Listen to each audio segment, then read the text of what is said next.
On this week's video, we're gonna do a review of all the mods that I installed pretty much when I first purchased my JL Wrangler 8 months ago, and then we immediately started off-roading it. And I thought it would be a good time to talk about how some of them have performed and lasted and what I think of them after using them for a while.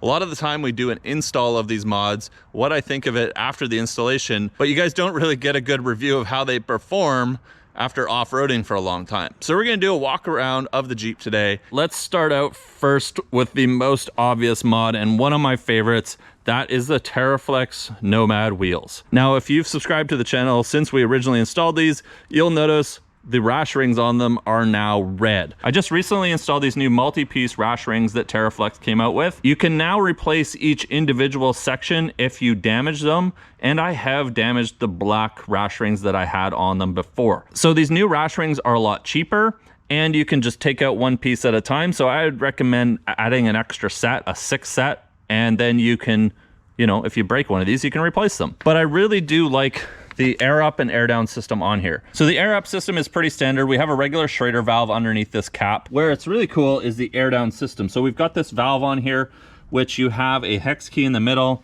which you then can set to a PSI that you want it to stop letting air out. So every time I air down, we basically just open this valve, and when the air stops coming out, it's set to around 13 PSI, and we're good to go, ready to go off-roading. The Rash rings have done a good job at protecting the powder coating on the actual wheel themselves. While you will damage these Rash rings, they are not B-locks and they're not metal. They will protect your wheels and keep them looking good, and it's pretty easy to replace an individual section if you do damage them. In this box, we have the original Rash rings. These are the single piece black ones. They do have the multi-piece now also available in black, but they've held up fairly well, but you can see we did take a pretty big chunk out of this one. The multi-piece rings are about half the price for a whole ring set than one of these rings of the old style. So these are a little bit thinner, and you got to replace the whole thing if you break them. So let's go to the front of the Jeep. Well, we've got the Warn Xeon 12S winch. No complaints about that. We didn't get the Platinum on this Jeep. We do have the Platinum on the JK. I just don't think it's worth the extra cost. I do have a wireless winch controller for it, but the Platinum is quite a steep step up. And I do like having the mechanical free spool rather than the electronic free spool of the Platinum. So below this, we have the front facing camera. We use the Z Automotive Taser JL to unlock the cargo cam, because in 2020 there's no front camera available in the grille of the JLs.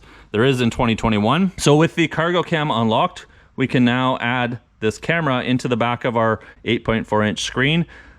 You do need that larger screen to be able to do that. This front camera has been awesome. Now I do have to clean it all the time and kind of wipe it off. It doesn't have a cleaner like it would on the factory camera. I use this when it's really dusty out. It's below the dust and gives me a bit better view of the terrain that we're on.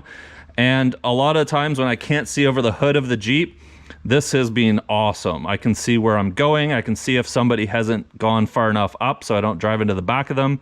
And we even used it when we were winching Sean off a tree. I couldn't see anything because we were so steep, and I was able to watch out the camera on the 8.4 inch screen. I get a ton of questions about this bull bar. This bull bar is made by Warn. It is their low bull bar. Mopar also makes one that's a little bit lower even. It does just barely clear the winch. We put that on Dustin's Gladiator. The only complaint I have about this is it makes these tow hooks unusable without a shackle. So every time I want to use these with a tow strap, we have to use a shackle because I can't actually get the eyelet of the tow strap through this little piece. If you carry soft shackles, it's not too bad. And I like the look of the higher bull bar on here anyways. As for suspension, we still have the Teraflex 3.5 inch gas model springs with a 1 inch spacer in the front. Teraflex never did release springs for the Ecodiesel, which has around 400 more pounds in the front. And when I didn't have a spacer in there, the front end was quite sagged out and pretty low. So we added a 1 inch spacer, but from talking with them, it doesn't sound like they're gonna come out with an Ecodiesel spring. They're just gonna go with spacers in the front. If you remember back from when we first picked up the Jeep, we are only running Falcon 2.1 shocks on the front. Now we're running the full 3.3s on the back, which are adjustable which are great because you can adjust them between firm and soft, but we weren't able to put them on the front because there is the secondary battery box tray right here, and the bypass on the 3.3s interfered with that. So we weren't able to use them. So we're still running the 2.1s up front, but I've been told by Teraflex that their redesigned bypass 3.3s and adapt 3.5s should be out soon, which will have enough clearance to be able to run them in the front with this battery box behind here, but we're still running the 2.1s. The other thing I wanted to talk about is the bump stops. So we have the speed bumps from Teraflex, which are the compressible bump stops in the springs. You can see them right here. And so rather than your bump stop shims here on the bottom hitting a solid rubber bump stop and being quite jarring, these bump stops will compress at a much stiffer rate than your coil springs and absorb hard impacts. The thing is, I think we need to lift the front up even more because the bottom of that compressible bump stop is really close to the shim on the bottom, and I do hit it quite often. You can hear it when you hit it, and I do hit it quite frequently, going over large speed bumps and going over all kinds of bumps on the trail. So I do think that the front end needs to be brought up a little bit more. So I've been thinking about switching from the 3.5-inch springs to the 4.5-inch springs, especially if we add a rack system and rooftop tent. As far as the control arms, we have all of the Teraflex Alpine IR arms on here. They've been great in the mud and water and rivers and mountains and rocks. No complaints whatsoever. So what about my tire carrier? Well, we have the Warn Elite Series tire carrier on here. It's an entire bumper replacement as well as tire carrier. Now, when I originally installed this, people were mentioning how this impedes some of the tail light. So if the law enforcement in your area is a real stickler for that kind of stuff, that may be something to think about. No issues here, so I don't have any complaints about that design. The only complaint I really have about this is their license plate mount. Now, I've mounted this as far out away from the body as I can, but because the bumper is mounted to the frame and the body moves independent, it has caused some body damage right here. And I think the only way to remediate this is to take this off and cut some of this off, but you can see that it's actually dented and scraped some of the paint off through some of the crazy off-roading that we've done. I want to mount my license plate up here with the third brake light and have some sort of protective cover on the rear camera, and then it would get this out of the way on the top of the wheel. I really do enjoy being able to just one-handed open up my cargo area. Unlike on the JK where we have to pull the Poison Spider body mount carrier open first and then we open the tailgate. This thing doesn't squeak, rattle, or anything. I've never heard any squeaks or rattles, and we've been on a lot of kilometers of hard, bumpy trail. So while we're in the back, let's talk about the Tuffy security enclosure. Now I'm gonna put the camera down for a sec because I can't actually open up my rear window anymore with one hand with this security enclosure in place. So as you saw there, it was pretty hard to get the rear window out.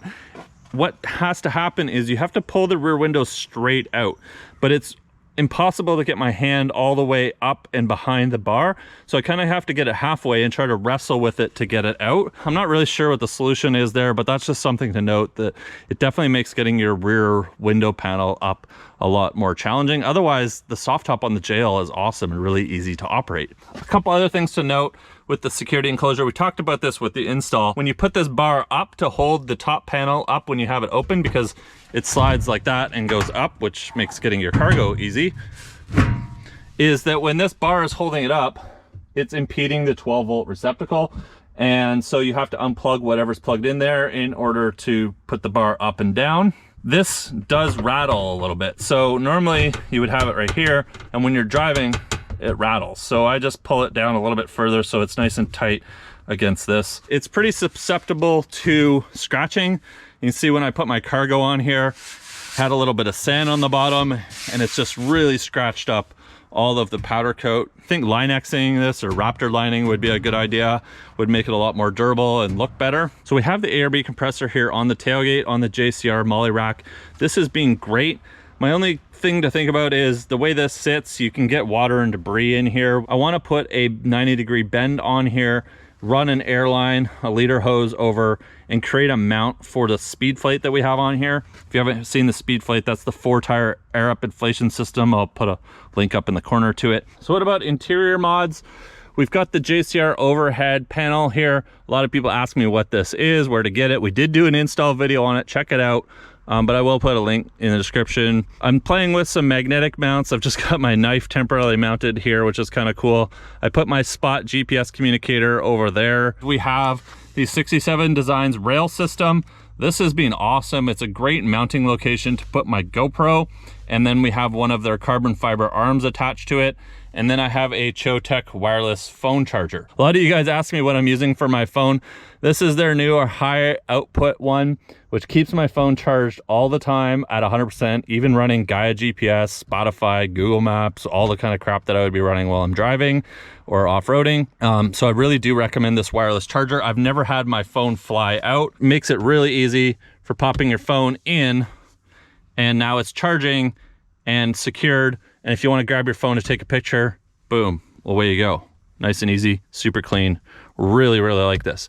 I have taken off the other mount that I had for the tablet. I've stopped using a tablet and I've only used Gaia GPS on my phone now. We're going to be adding some more stuff up top here. Now that I'm done playing with these magnet mounts, I've got some ideas. We're going to take advantage of 67 Designs rail system that you can put across. I can put across here, which is going to allow me to mount my communication radio, my GPS, and a few other things up onto this bar, which I think will be cool. So the other mod that I said I would talk about in this video, if you were watching my JL long-term review video, is the USB ports on the JLs, and most vehicles suck. They have really low amperage.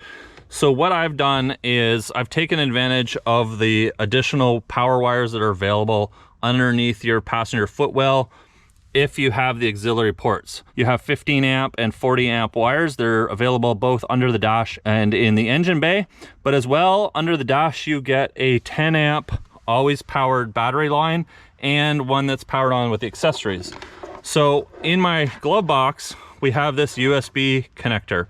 It has two 2.4 amp output ports, but what's awesome is down below. But what that is actually connected to is this 12 volt receptacle that I wired into the accessory controlled 10 amp power wire.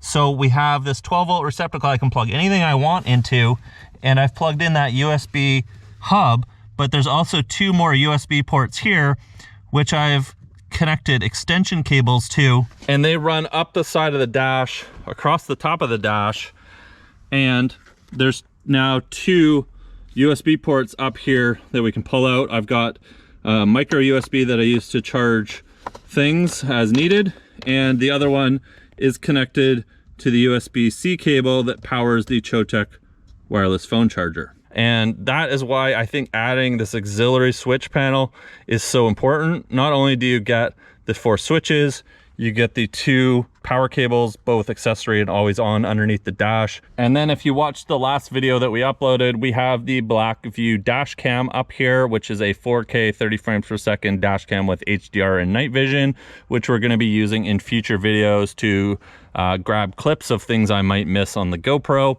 And that has a secondary camera that has the signal wire run across the top of the roll bar, and you can see it here in the cargo area right here.